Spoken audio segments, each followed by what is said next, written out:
allies, and anybody that wants to learn more about the LGBT plus community. My name is Zanardi, and I'm so glad all your beautiful faces are here. Welcome back to episode 9 of the Alphabet Mafia Podcast. Before we get started, I want to say thank you all so much to those that support the podcast and those that listen. You guys really mean a lot. If you could take 30 to 60 seconds and just write a review, that would help out so much and give context to people as to why they should listen to this podcast and what value it brings to them. We really appreciate all the love and support that you have shown us so far. Today's guest is named Bryan. He's a 30-year-old gay man who immigrated to the United States when he was 13 years old. He served in the Navy during the Don't Ask, Don't Tell times and really had a tough time, serving while being closeted. A lot of our discussion is about the burden of being closeted and not really being able to be yourself and how to cope with that. So without further ado, here's Bryan. Bryan, welcome to the show. Thanks for having me. Yeah, absolutely. So, tell me just a little bit about yourself, about your life. So my name is Bryan. Mm-hmm. I grew up in the Philippines. I came to the States when I was 13. So I grew up very poor, kind of rural farmland area in the Philippines, and very Roman Catholic background. And everyone and every neighbor, every family is Roman Catholic. So it's kind of how we grew up. You pray before bed, you pray before dinner, you go to church every Sunday. It was 2003 when I got to the States, so took a little bit getting rid of the accent, so I think I'm doing a pretty good job not showing the accent. I wouldn't have guessed. And how was that transition for you in terms of, was it, obviously a little bit scary, but were you like bullied at all for being different, being from the Philippines, or? Oddly not, actually. No. I was in San Jose at the time, and no, it was a pretty good transition. Just a lot of culture shock. Yeah. I wasn't used to wearing jackets because in the Philippines it's an eternal summer every day. You wear tank top, shorts, and flip flops, and then I came here. I was freezing, and it was summer, and everyone's asking like, "Why are you cold?" It's not even cold. I'm like, "This is cold for me." And school is actually really easy here compared to the Philippines. Okay. A lot of people don't know we don't have junior high in the Philippines, so after elementary school we jump right into high school. So by 16 you're done with high school. Wow. Yeah, but that means all our curricula is very packed. Right. And you have to meet certain standards for you to move on the next stage. Whereas to here, school is very up to you what you want to take. So I was overjoyed with that thought because I love school, and I graduated with 4.0, which was really cool. Yeah. Yeah, but definitely the ESL group helped me a lot because I wasn't the only Filipino in the class. There were Hispanics, there were people from other countries like Chinese, and we were all learning English together. Okay. We kind of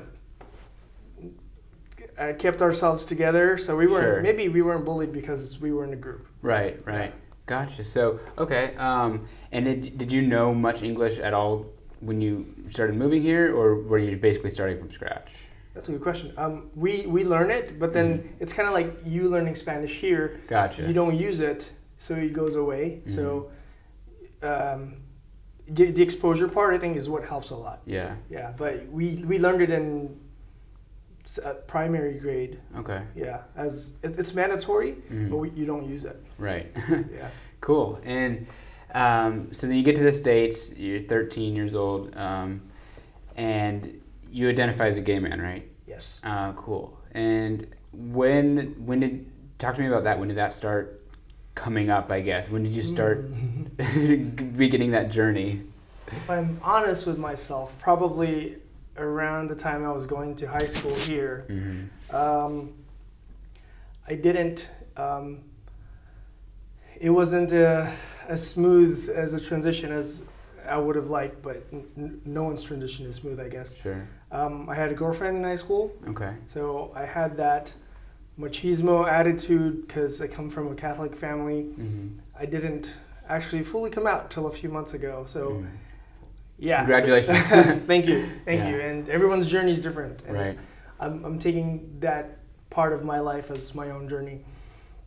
And So I want to say junior year high school is when I really started getting attraction to males, and though I kept it from everyone but myself, just that internal turmoil of, hey, I might not be what my parents want me to be, right? And my church says I can't be that, so I tried to fight it. Yeah, junior high. That's when most people start developing those feelings. What exactly were those feelings? Were you just noticing you were looking at guys, or did you start getting into more like pornography type? Like, how explicit were these attractions? I think if you could pinpoint it. I had several friends that I was attracted to more than just being friends. Like, I had what if moments in my head, just never acted on them. They were lingering thoughts, I guess, and I just kind of focused my mind on something else so I don't think about it, because the consequences of that other part is too big for me to handle. Right. So I actually didn't do anything with guys till I got in the Navy. So after high school, I joined the Navy at 19. So I was stationed in Guam, and it was the first time I was away from family. I was away from everything, and it's my first time being independent and on my own. And it wasn't until a friend of mine, and we actually had a Navy ball where everyone dresses up and people could drink. Yeah. And the drinking age back then in Guam was 18, and I was 19, so I could drink. Yeah. And it was just after the ball, me and a couple of buddies got drinking, and then I slept over at my friend's house because it was right there. And he actually kissed me, and that was my first exposure to a guy, and I was confused. Right. And I fought it for the longest time, and we actually didn't talk for a couple of weeks after that, and then we got to talking again, and I've known him for a while. We actually flew to boot camp together. We were at boot camp together. We were bunkmates, and then we just happened to get stationed in Guam together. Wow. We were on and off for a while. So yeah. This was actually my first boyfriend. Wow. Yeah. So that's actually really cute of a story. Right? It's like a movie. Yeah, right? And so he kissed you, and you initially said that you kind of withdrew and didn't talk to him. What were your internal feelings when he kissed you? Like, what was going on through your head and everywhere else, I guess? It was I think there was some friction, but in my head, but with alcohol, with being away, with being like trying to be independent in my own person, I didn't fight it as much. Right. And I just kind of let it be. Was it a feeling of, oh, this is right? Almost? Was it like okay, but then of course your brain is telling you, don't do this. You can't do this. Oh, absolutely, yeah. It was like I've never been happy before. Yeah. It's like eating. It's like going to a buffet for the first time. Yeah. And I didn't get to do that till I got to the States, because in the Philippines we don't have buffets. And that's actually a funny story. I'm going to segue into it. My first week here, my dad took me and my brother. We both came here. I was 13. He was 14. He took us to a buffet, and my dad just kept getting plates, and me and my brother were worrying. I'm like, we can't afford all these plates. Yeah. And we didn't know what a buffet was, and we were shocked. So it was like, we could eat whatever we want, kind of realization. And I'm like, and the ice cream and yeah, exactly. So it was that feeling, but with more butterflies. Sure. If we want to be cliche about it. Yeah. It was uplifting. I was overjoyed with finally realizing, hey, this is what I really want. This is what I really like. Yeah.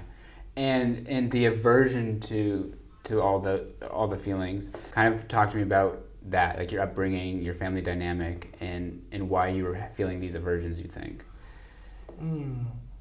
So growing up, we didn't really have a gay member in the family. Even with our extended family, there was only one, and we hardly hear from them. It's a tough subject to listen to, because just being with family, a commercial comes in and it's a gay man talking, and my mom and dad would say something really, really offensive and really hurtful, they don't know that it hurts me, but Right. it hurts me. So eventually it digs in into you and says, I can't be that because Yeah. my family says I can't be, and they would hate me if I was. Yeah. So I fought that for the longest time, and when I was just figuring that I like guys, it was tough. So it was even harder to go to church because I felt like God was judging me, but when really it's myself judging me based on my parents' beliefs. Yeah. That I was a bad person and I can't go to heaven because my family says I can't because of these things, or the Bible says I can't because of these things. Right. Yeah, it was a long journey for acceptance, and I think that I had to go through a lot of years before I could accept myself. Yeah. And with therapy, Yeah. before I could accept myself. Wow. So obviously just a rough environment in terms of the idea of being gay, or LGBT acceptance, in your family. So then going back to your night out with the Navy guy, he became your first boyfriend. Talk to me about the few weeks and months after all this was taking place. Like, how are you dealing with you're accepting yourself, I guess, and also apparently hiding it from your family or friends? Yeah. So it was tough. It was probably one of the darkest moments of my life because I was 19 and I'm just learning that, hey, I'm gay. This means I have to separate my life and myself from my family. Otherwise, the greatest fear in my head is getting kicked out of the house, right? So before that eventuality, it set in quickly in my head, and that was like the lowest of low when I think of something about me being gay. Like, I can't because I'm gonna get kicked out of my family, and we only have each other. So I can't be gay because I'm gonna lose my mom, and I love my mom. I'm gonna lose my siblings, and I love my siblings. So I turned to alcohol. So, and I think that's the negative thing about being in Guam where drinking age was 18. I was able to drink, and I drank significantly to not think about it. So I delved into my work, I delved into school, full time, both at the same time, and I kept my secret. And I only had very, very few friends who I told myself to, because at the time, don't ask, don't tell was in effect. So for those who don't know, you can't ask if someone's gay, and you can't tell if you're gay. Right. And that's just against the rules. And what scared me even more is at my command, someone was actually kicked out for being outed as gay. Wow. Yeah, so that was really scary, because this was someone I worked with and I knew they were gay, but I didn't think it would come to that, him getting kicked out because he was gay. Wow. Yeah. And that's crazy, because I know that was Don't Ask, Don't Tell was repealed in what, 2012? Okay, so still fairly recent. It is fairly recent. Last decade. And what was the general, I guess, I don't want to say stigma, but I guess stigma, or what was the general thought of LGBT in the military, or gays in the military? Like, were there also a lot of homophobic remarks that would be passively being made? Like, let's say Don't Ask, Don't Tell didn't exist. What would the dynamic have been like, being in the military and being gay? Did you feel accepted, or? I think if it didn't exist, then yeah, I would feel accepted. I would be able to put a picture of my boyfriend right there where I'm sitting and working, and no one could say anything, or they could say something and it could be negative or positive, but then it would just be that. Right. But I couldn't do that because I can't say, or I can't publicly do it, Okay. because it would be the same thing as saying that you are. Gotcha. Because I hadn't had a full understanding of the Don't Ask, Don't Tell policy.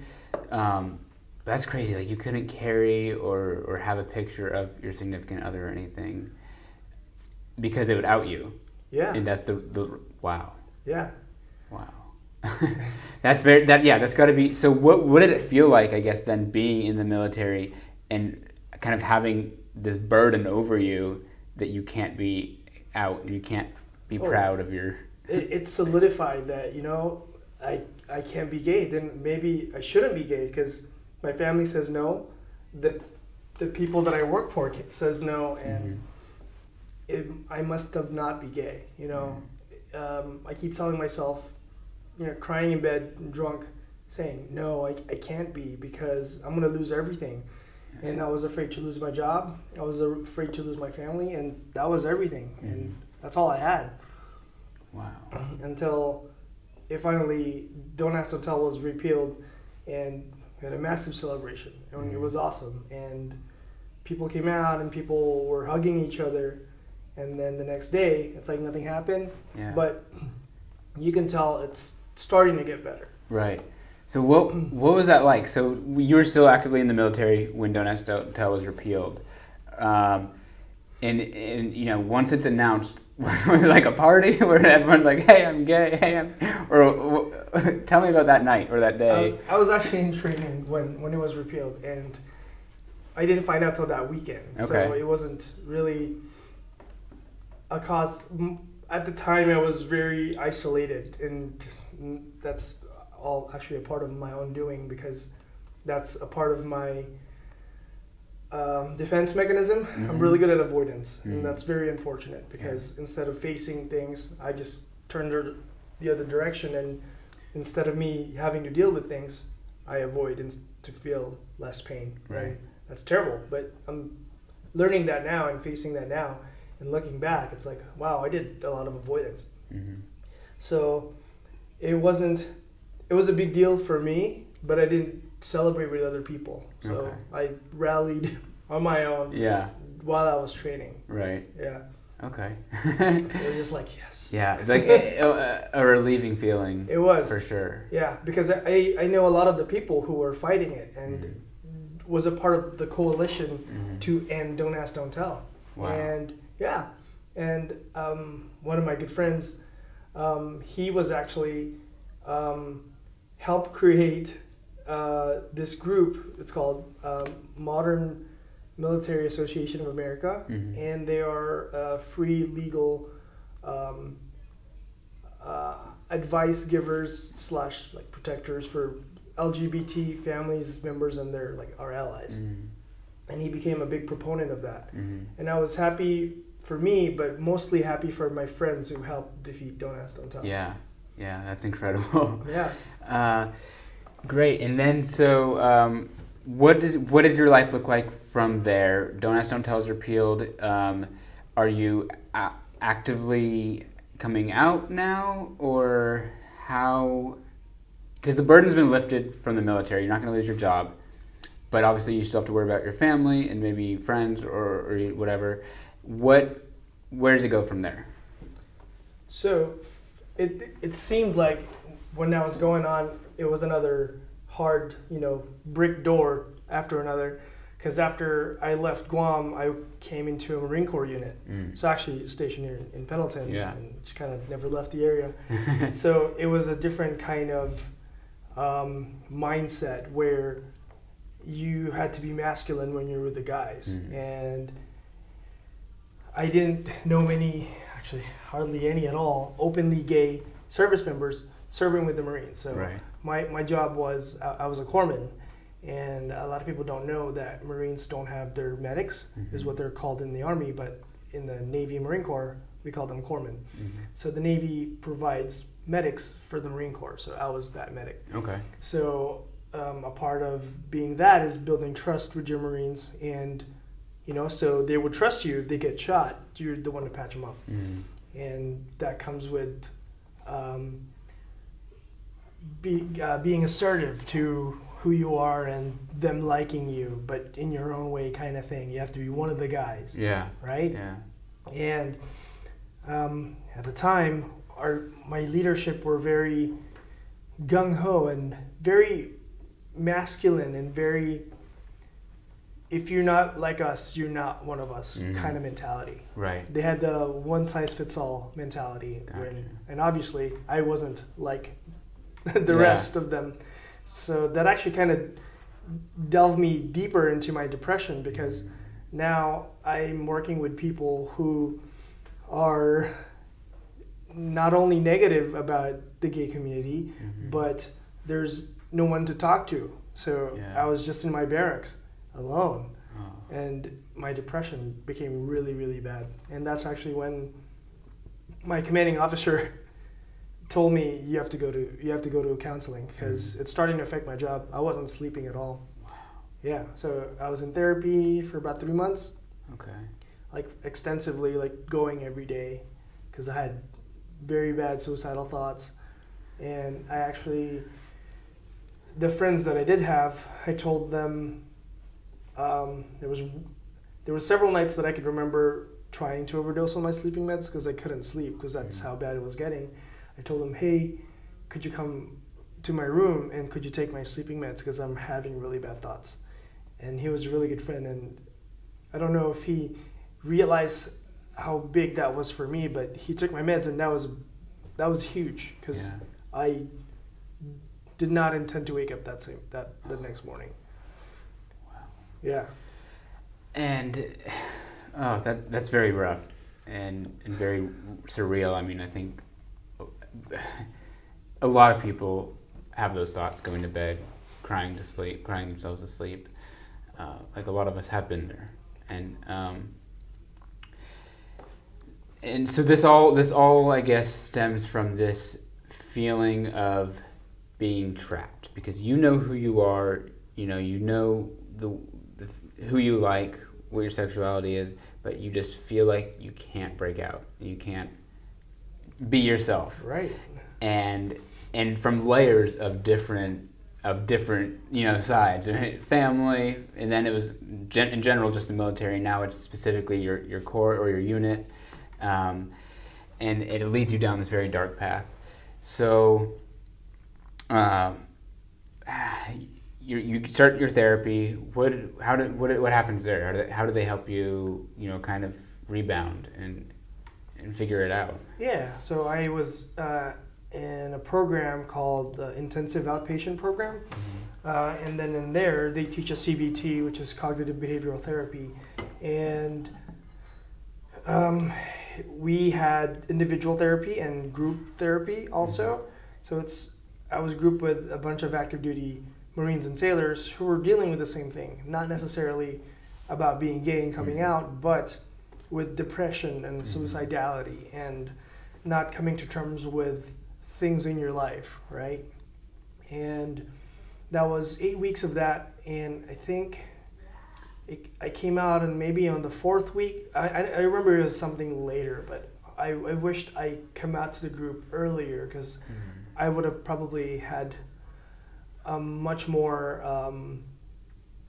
I don't know what the word is, but I came out later, but when I did, it was positive. Good. And that's actually one of the few positive moments where I was accepted. And I don't want to say I've never had that, but it was a different kind of acceptance that I got. And because it was from a group of people and I saw them every day, so therefore we build rapport, and like, okay, so here's this Marine, and she's dealing with stuff, and she says, we're going to be there for each other. And we were. And that was like a little family that we had over there. And I had a friend there. He's a sergeant, and he was a drill instructor at School of Infantry. So he was teaching Marines how to shoot properly. Essentially, was his job. And to this day, he's still one of my good friends. He's straight. He has 3 kids. And I text him every now and then. We check up on each other, like, hey, how you doing? And every once in a while, he lives in Corona. I drive over there. They have me over, and I watch the kids, and we catch up. That's awesome. And that's actually the greatest friendship I think I have to this day, because when I have bad times, it's always him that I call first. And I think he does the same thing to me, where when he's having a bad time, he always knows I'm there for him. So we have that bond that we share Through that group. Wow. And that was, 7 years ago, probably 8 years ago now. And it's crazy thinking back. Yeah. But it was because of CBT and that group and having people accept me that I started to feel better about myself. And after I graduated from IOP, my senior enlisted leader actually transferred me to a different unit because he probably read my file, honestly, because that transfer doesn't happen very often. Sure. But he transferred me out of the unit and transferred me to the hospital. And the hospital is actually a very open and nice environment. Yeah. And I thrived in that environment. I could be myself and I felt better. And I was actually helping patients. And waking up every day wasn't as bad because now I have my friends from CBT to talk to. Yeah. And I still wasn't talking to my family at the time. Still can't talk to them about it. But at least I had that group that I could hold on to when things get bad. Yeah, absolutely. And so the therapy group, I'm just curious, were there other people that were going through the same thing that were gay or LGBTQ, that's why they were there as well? No, not that they came out as. I came out latter, but I wouldn't be surprised if there was. Because some of them I don't know what they were there for. Right. Because it's really up to you if you want to share or not. Sure. But then I figured if I'm not sharing, then I'm not getting anything out of the group. Yeah. So, yeah. Therapy was great if you actually dive into it. But for a lot of people being forced to go to therapy, they're not at that pre-contemplation stage where they're ready to talk. Because you can't force people to be in therapy. They have to be ready for it. Yeah. Right? And for my case, I was forced to go to therapy, and although I wasn't ready, it took me a little bit to be ready to share my experiences. And I know now that sharing my experiences actually makes me feel better, and hearing about other people's coming out stories makes me feel better. Everyone has their journey, and I feel like I had to go through that journey to get to where I am now. So then you work in the hospital. How long were you there doing that position? I was there for a year, a year and some change, and then I got out of the military at that same command. And the rest of that year was good, mental health wise, and just overall. And you were out to obviously your therapy group. Did you start coming out to other people that other coworkers or people that you saw on occasion? Eventually. Some people that I work with, I felt comfortable being around them, and we worked 12 hours a day together. So, I came out to a majority of them actually. We had a bonfire, and we kind of just started talking about stuff, and then they kind of not forced me into talking, but they're like, Bryan, do you have anything to say to the group, kind of thing. Right? Like, here's the conch shell talking, kind of thing. So I came out to them, and it was amazing, because they're like, they had the I love you brother no matter who you are or no matter what you love.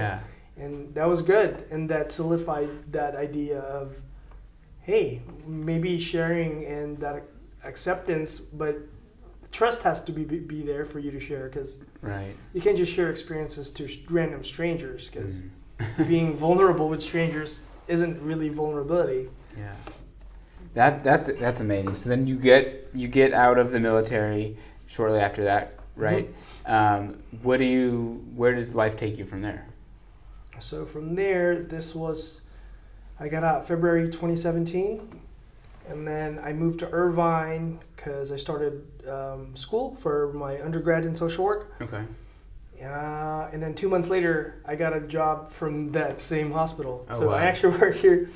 They kept me because they liked my work ethic. So I still actually work there. So I've been there this whole time. But as a civilian. Sure. Yeah. And so still not out to family, right? I came out on my 30th birthday last year, so November last year, which was 3-4 months ago. Wow. Yeah. So that's it's a little funny story. When I was 21, on my 21st birthday, I told myself, and it was painful because I said, I'm going to give myself 10 years, and by the time I'm 30, I have to be out. That's like a covenant I made to myself. Yeah. And it was always there, and it's lingering, and every year that I only go home once a year, and it's usually during Thanksgiving, I set it up so I could come out to family. Like, I would gather the whole family, and during dinner, I'm just going to come out, right? Yeah. But every year, it doesn't happen. It's always something happens, or something with my sister, or it's not the right time. And then you realize it's never going to be the right time. So this past Thanksgiving, I got everyone together for dinner, but didn't do it. So I had everything written down, and what I ended up doing is sending them like a really, really, really long text. Yeah. And it had headings. Like a group text or just individual? It was a group text. Oh my to God. my brother, my sister, my mom, and my dad. Yeah. And it had heading, subheading, like it lists my story of my my secret, my depression, delving into being medicated, not sleeping, being in therapy, and coming out. And it all, I wrote it. I wrote it all, and I sent it probably 2 or 3 in the morning. So, and then I left at dawn. Like, I didn't wake anyone up. I sent it. I drove. Wow. So from San Jose to here, it was like 7 hours. Longest drive of my life. Yeah. And probably an hour or 2 after I left, my sister texted me, "Hey, why didn't you tell me sooner or early? Like what's up?" And she said, "I love you." And I was crying. I was bawling in my way. Like I love my sister. I think I'm the second oldest of 4. She's the youngest, so she has 3 older brothers. And her and I are the most alike out of all the brothers. Yeah. I don't have anything in common with my brothers. But yeah, and that was a great feeling. And then after that, 7 o'clock in the morning, my little brother texted me like, "Hey, I don't care who you love, I love you because you're my brother." Wow. So there's that. And then I was giving my parents time to muddle things over and see how they would think. And to this day, well, it's only been a couple of months. Right. Still haven't seen them face to face. But from then, my mom's called me a couple times. We still don't talk about it, but I'm giving them the space they need, right? So I said my part, so the ball's in their hand, how they want to take it. But so you said they haven't acknowledged it at all. They didn't respond to that text. They didn't say, like, it's not acknowledged. Is that what happened, or?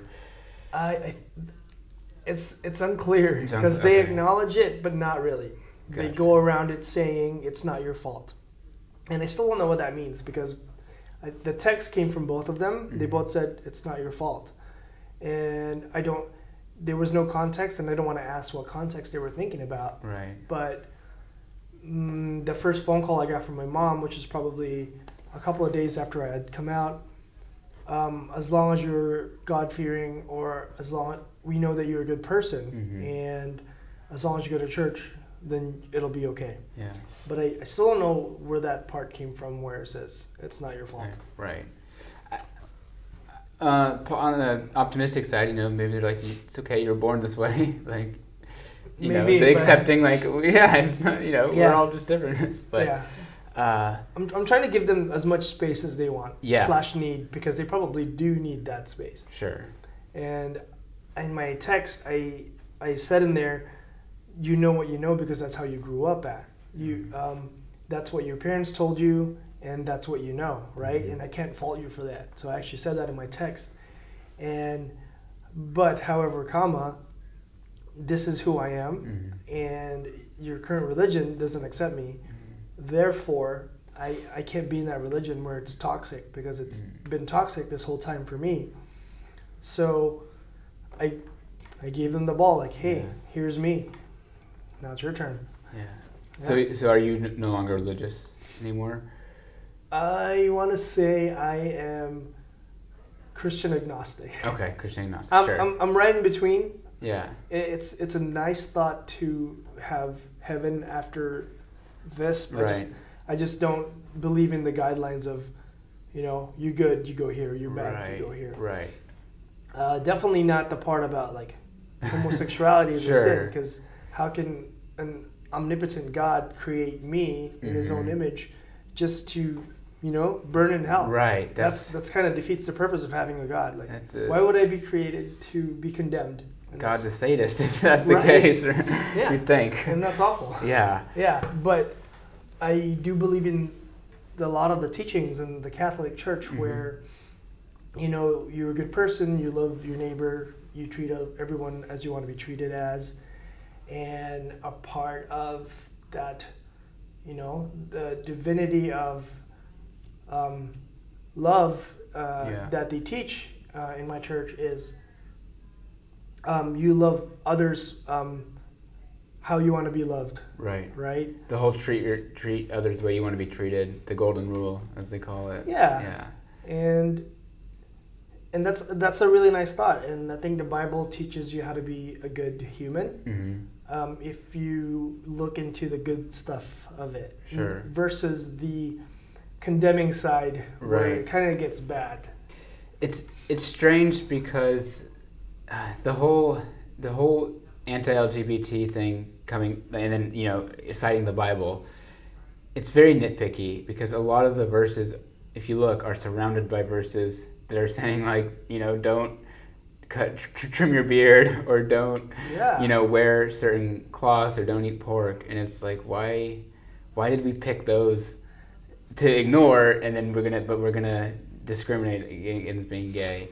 It's strange. It is strange that it went that way, that we're going to discriminate against other humans, but like we don't care if you eat pork or if you do. And I think it's just whoever is in power at the time, and it's like, all right, we're going to update the Bible. New Testament, Old Testament. We're going to add these scriptures because we don't like these, and that's how it is. And because I know the Pope recently, I think it might have been last year, came out and said that being gay is okay. What did you think of that? And then do you know if your parents heard anything of that or had thoughts on that? I was actually listening intently for when he said that, and that remark I thought was very progressive. And I think the Pope sees how many LGBTs there are in the community, and he sees all these lives that need to be saved and souls that need to be saved. So he opens the doors, and I think that's the way to actually help others. You just open the door. You don't judge them. You don't close the door on them, because that's what the church is for. You're there so you can have a relationship with your God, right? Even though it's their specific God, you open the door. And he's the first Pope to ever acknowledge that the gay community exists, and hey, we should probably help them also. And that's really awesome.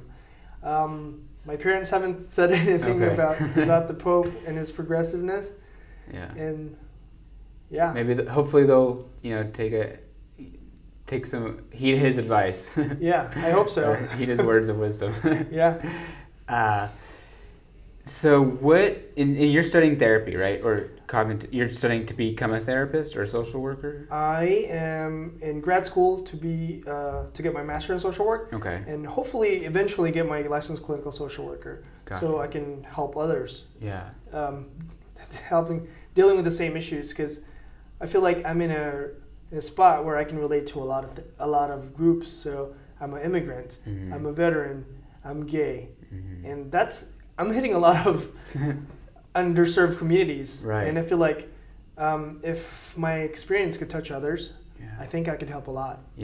It's a home run, marking them off. There's so many immigrants. There's a lot of them that need help. Veterans, they're on the streets. There's a lot of them that need help.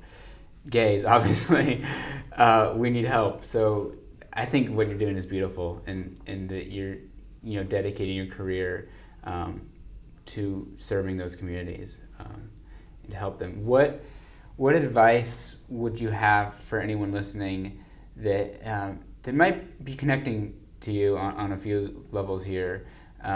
What would you tell someone that is kind of going through similar feelings? So if I was talking to myself, and I wasn't out yet at 19, I probably would tell him that just take your time, go through your own journey, try to find ways to accept yourself. So that's actually, it sounds easy to do, but self-acceptance is where we start healing. Yeah. Because if you can't accept yourself, it's hard to love others, right? So once you have love for yourself, then you can start opening that up to loving others. So you have to treat yourself as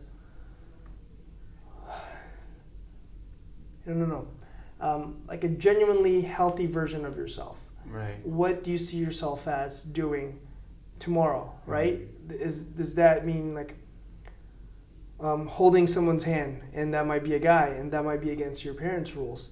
But if that's what you want in your life, you have to start accepting yourself, and then eventually your life will form and fold into others knowing, hey, this is what makes him happy. And sometimes that means you're going to lose other people, right? But that also sometimes mean you're going to have other people accept you and become family, even though they're not blood. Yeah. But yeah, self-acceptance. That's beautiful. Yeah, it all starts there. It really does. Bryan, thank you. I really appreciate you coming on the show and sharing your story. It was very touching and gut-wrenching at some points, the story. So you bet. I Thanks for having me, Ryan. Yeah, thank you. Thank you all for tuning in. You guys are amazing. I really appreciate you all listening and for your support. As a reminder, you can find us at www.thealphabetmafia.com. If you want to be featured on the blog, go ahead and email us at podcast@thealphabetmafia.com. Remember, you are not alone. For anyone out there that is struggling, that doesn't feel like anyone cares, that might feel alone, remember, you are not alone. You are the hero. You are loved. You are valid. And if you are in need of serious help, please check out thetrevorproject.org or give them a call at 1-866-488-7386. Again, remember, you are loved, and I want you to know that no matter what. Thank you all for tuning in to the show. Have a beautiful morning, evening, whatever it is. Good night.